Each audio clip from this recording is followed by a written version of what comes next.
नमस्कार, मैं हूं माही सिंह और आप देख रहे हैं नेक्स्ट 9 न्यूज। कांग्रेस पार्टी की भारत जोड़ो न्याय यात्रा गुरुवार को राजस्थान के रास्ते होकर गुजरात में दाखिल हो गई। आपको बताएं, इसी दौरान कांग्रेस सांसद राहुल गांधी ने दाहोद जिले के झालोद में आदिवासियों की एक सभा को संबोधित किया और वहीं झालोद में एक बार फिर से राहुल गांधी ने जातिगत जनगणना की बात को दोहराया और कांग्रेस नेता राहुल गांधी ने नरेंद्र मोदी पर भी हमला बोलते हुए कहा कि उन्होंने कई बिजनेसमैन के 16 लाख करोड़ रुपए के कर्ज को माफ कर दिया और वहीं आदिवासियों को भीड़ को संबोधित किया उन्होंने फिर से पीएम मोदी के ऊपर निशाना साधते हुए बोला कि आप सभी ने राम मंदिर की प्राण प्रतिष्ठा देखी, लेकिन क्या उसमें आपको वहां भारत रत्न राष्ट्रपति दिखी। राहुल गांधी ने प्रधानमंत्री नरेंद्र मोदी पर हमला बोलते हुए कहा कि उन्होंने कई बिजनेसमैन के 16 लाख करोड़ रुपए के कर्ज को माफ कर दिया। आदिवासियों की भीड़ को संबोधित करते हुए राहुल ने कहा कि आप सभी ने राम मंदिर की प्राण प्रतिष्ठा देखी, लेकिन क्या आपको वहां भारत की राष्ट्रपति दिखी। आखिर क्यों उन्हें वहां पर एंट्री नहीं दी गई? क्योंकि वह आदिवासी हैं, इसलिए उन्हें यहां आने से मना किया गया। उन्होंने आगे कहा कि क्या आपने वहां कोई गरीब किसान मजदूर को देखा, लेकिन आपने मंदिर के अंदर आरएसएस के नेताओं को देखा और आपने अदानी, अंबानी और पूरे बॉलीवुड और क्रिकेट जगत के लोगों को वहां पर मौजूद देखा। क्या आपने कभी किसी गरीब व्यक्ति को राम मंदिर के प्राण प्रतिष्ठा में देखा? इस तरीके के तमाम सवाल राहुल गांधी खड़े करते हुए नजर आए। पहले आप उनकी ये वीडियो देखिए कि उन्होंने क्या कुछ कहा। उनके लिए एक क्रांतिकारी काम किया है। पहली बार हिंदुस्तान में लीगल गारंटी किसानों की एमएसपी के लिए दिया है। मतलब कानून बनाया है कि उनको लीगल एमएसपी मिलनी चाहिए। जो किसान दिल्ली की ओर चल रहे हैं, जिनको सड़कों पे रोका जा रहा है, उनकी मांग हमने पूरी कर दी है अपने मैनिफेस्टो में।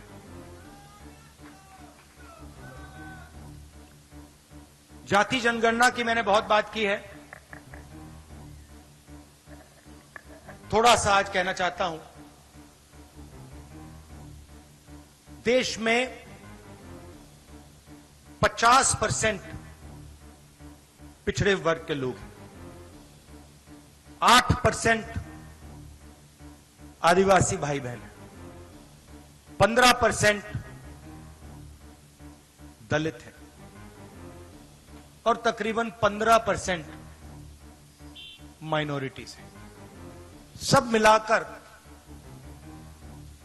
तकरीबन 90% हिंदुस्तान की आबादी या दलित, आदिवासी, पिछड़ा, माइनॉरिटी।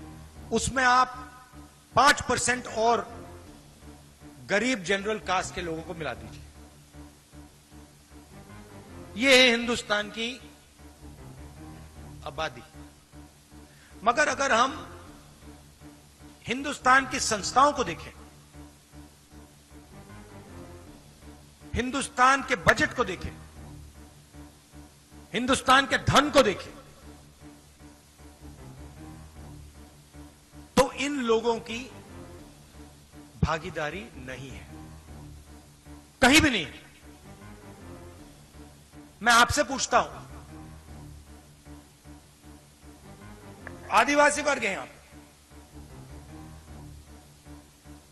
राष्ट्रपति आदिवासी हैं हैंगे ना? ठीक है। राम मंदिर का इनॉग्रेशन हुआ, आपको टीवी पे उनका चेहरा दिखा? क्यों नहीं? ये फिर से बोलो, क्यों नहीं? क्योंकि वो आदिवासी हैं, हिंदुस्तान की राष्ट्रपति हैं। मगर उनको सीधा मैसेज दिया गया कि राम मंदिर के इनॉग्रेशन में आप राष्ट्रपति हो, कुछ भी हो, आप आदिवासी हैं, आप अंदर नहीं आ सकती हैं। सोच वहां से शुरू होती है। आपने टीवी देखा, राम मंदिर के इनॉग्रेशन में आपने किसी गरीब को देखा? किसान, मजदूर ना था? कौन था? अंबानी था, अदानी था, बॉलीवुड की पूरी लाइनअप थी, सारे के सारे थे, उद्योगपति अरबपति थे। मगर राम मंदिर के इनॉग्रेशन में एक गरीब नहीं था, एक किसान नहीं था, एक बेरोजगार युवा नहीं था, एक विकलांग नहीं था, कोई नहीं था। दो हिंदुस्तान बने हुए हैं, एक 5% वाला और दूसरा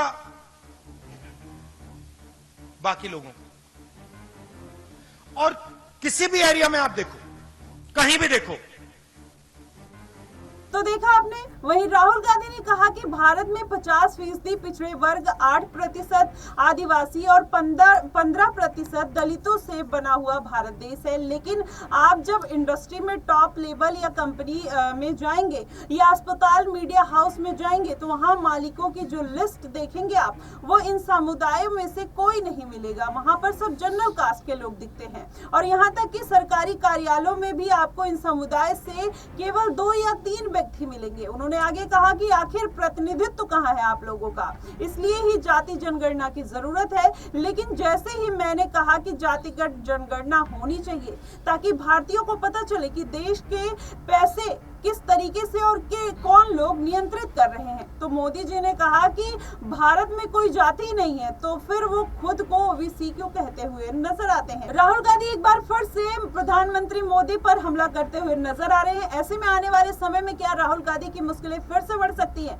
क्योंकि जिस तरीके से वो आदिवासी के ऊपर उनको बयानबाजी लगातार करते हुए नजर आ रही है, वो जातिगत जनगणना पे खुलकर बात करते हुए नजर आ रहे हैं। और सबसे बड़ी बात, उन्होंने राष्ट्रपति द्रौपदी मुर्मू को लेकर जो बात कही, कहीं ना कहीं अब विपक्ष उनको घेरते हुए जरूर नजर आएगा। लेकिन फिलहाल आपकी इस पे क्या राय बनती है कि क्या राहुल गांधी ने जो बात कही वो सही है या गलत? आप हमें कमेंट सेक्शन में जरूर बताइएगा। फिलहाल के लिए बस इतना ही। देश और दुनिया की तमाम खबरों के लिए हमारे साथ बने।